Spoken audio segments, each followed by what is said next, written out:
اے ایمان والو، جب تم نماز کے لیے کھڑے ہو تو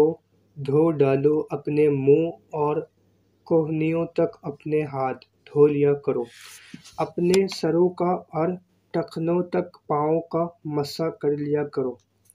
اور اگر تم حالت جنابت میں ہو تو تم طہارت غسل کر لو، اور اگر تم بیمار ہو یا سفر میں ہو یا تم میں سے کوئی پخانہ سے آئے یا تم نے عورتوں سے ہم بستری کی ہو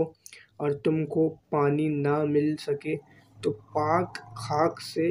تیمم کر لو، یعنی دونوں ہاتھ مار کر اس سے اپنے منہ اور اپنے ہاتھوں کا مسح کر لو۔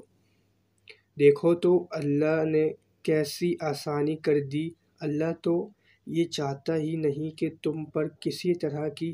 تنگی کرے، بلکہ وہ یہ چاہتا ہے کہ تم کو پاک و پاکیزہ کر دے اور تم پر اپنی نعمت پوری کر دے تاکہ تم شکر گزار بن جاؤ۔